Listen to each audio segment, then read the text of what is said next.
ओम शांति। दुनिया के महापरिवर्तन के पहले, दुनिया के विनाश के पहले हम सभी आत्माओं को यह एक साक्षात्कार होगा।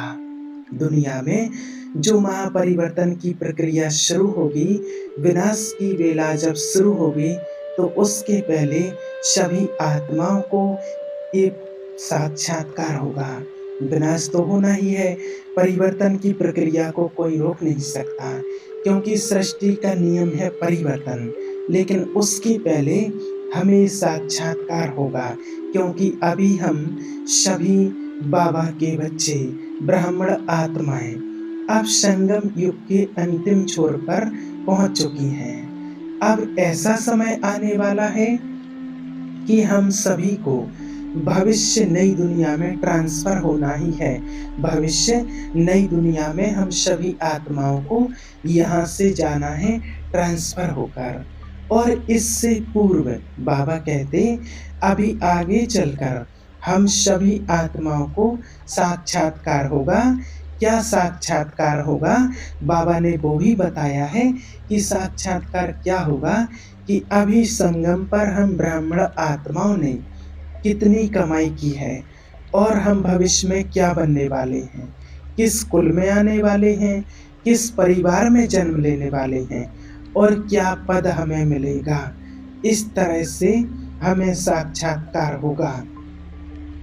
और जिन आत्माओं ने इस संगम युग के समय को व्यर्थ गमाया, बातों में, संबंधों में, स्थूल प्राप्तियों में बहुत सारा समय व्यर्थ में गमाया और सच्ची कमाई को इग्नोर किया, बाबा की श्रीमत को, कमाई को दूर रखा, तो बाबा ने कहा है कि ऐसी आत्माएं आने वाले समय में बहुत पछताएंगी। जो अंत का समय होगा और उस अंत के समय में ऐसी आत्माएं बहुत पछताएंगी, क्योंकि उस टाइम पर पछतावे के अलावा और कुछ नहीं बचेगा। क्योंकि जब परीक्षा का टाइम आ जाएगा, स्टूडेंट ने तैयारी की नहीं है, तो उस टाइम जब परीक्षा हॉल में बैठा होगा तो घबराने के सिवाय और क्या होगा। उस समय घबराने के सिवा और कुछ नहीं होगा। उस समय को तो कहा जाता है कि चिड़िया चुग गई खेत है, अब डंडा हिलाने से क्या फायदा है, अब पछताने से क्या फायदा है। वो आत्माएं कहेंगी, सोचेंगी कि हमने मुफ्त में इन विनाशी चीज़ों के लिए बहुत सारा समय व्यर्थ गंवाया, जो अब कुछ भी नहीं है। उनके हाथ खाली होंगे, मन में पश्चाताप होगा, क्योंकि उस टाइम पर कुछ नहीं कर पाएंगे पश्चाताप के अलावा। तो हम बाबा के बच्चों को उस लाइन में नहीं आना है, इसलिए संकल्प करो कि मुझे संगम युग के हर दिन को श्रेष्ठ कमाई से जमा करना है। सबसे बड़ी श्रेष्ठ कमाई है परमात्मा की याद और उसके बाद बाबा की सेवा। तो हमारा जीवन, चाहे हम कोई भी कार्य करें, हमारा अब ये जो बचा हुआ समय है, जो वैसे तो समय निकल ही चुका है, बहुत सारा समय निकल गया है, व्यर्थ में गंवाया है या व्यर्थ की चीज़ों में गंवाया है, व्यर्थ की कमाइयों में गंवाया है, जो कुछ भी कमाया है समय निकल गया है। क्योंकि समय किसी का इंतजार नहीं करता है, समय तो निकलता जाता है। आप चाहे इसे व्यर्थ में गंवाओ या समर्थ में गंवाओ।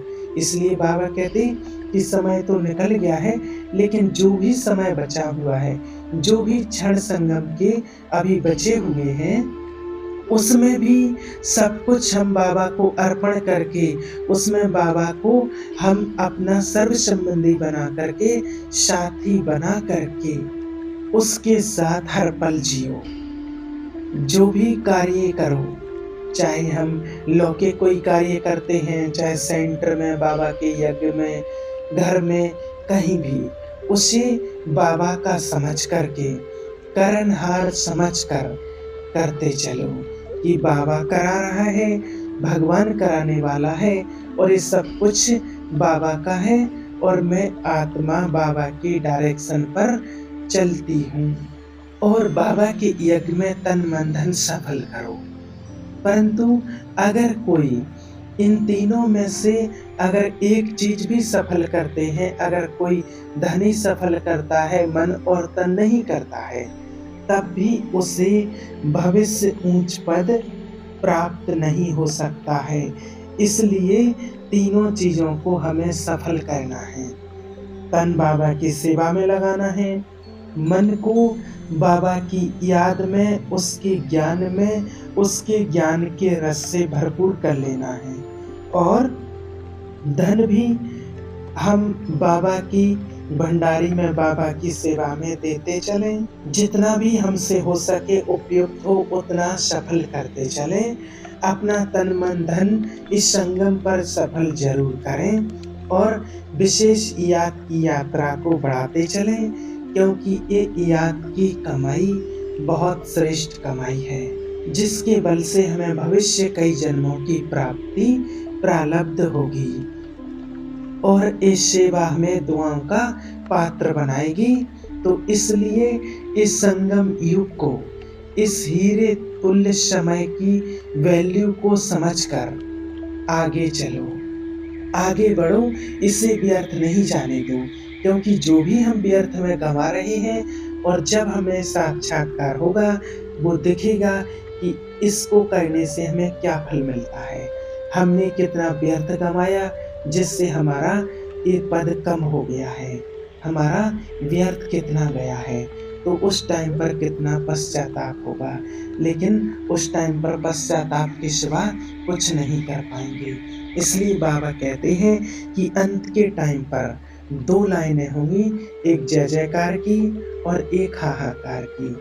जो जय जयकार करने वाले बच्चे होंगे वो पुरुषार्थी होंगे, और जो हाहाकार करेंगे वो पछताएंगे, क्योंकि उन्होंने इस समय को व्यर्थ गंवाया है, समय की वैल्यू को नहीं समझा है।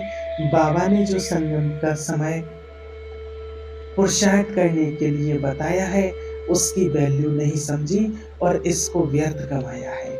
इसलिए उस टाइम पर हमें अंत के समय पर खून के आंसू ना रोने पड़े। इसलिए बाबा कहते हैं कि जो भी समय बचा हुआ है उसको सफल करो, नहीं तो अंत के टाइम पर जब साक्षात्कार में देखेंगे कि हमारा ये पद है और हमारे साथी का इतना ऊंचा पद है, तो उस टाइम पर कितना पश्चाताप होगा आप सोच सकते हैं।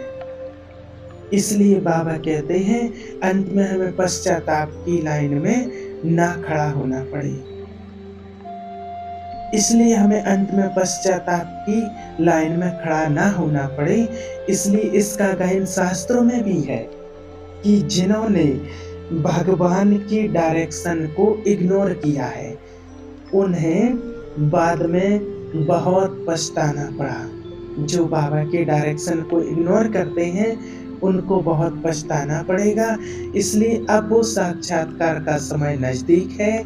इसलिए अभी भी संगम युग की कुछ घड़ियां अभी भी बची हुई हैं, जिन्हें सच्ची कमाई के लिए सफल कर दो।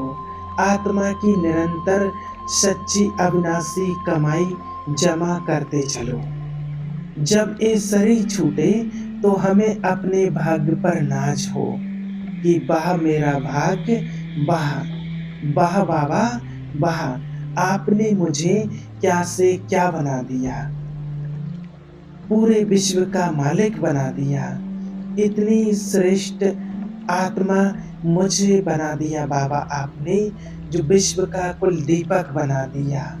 तो ऐसा हमें श्रेष्ठ पद और श्रेष्ठ भाग्य की प्राप्ति करने के लिए अभी संगम के जो क्षण बचे हैं उनको परमात्मा की याद में सफल करना है। ओम शांति।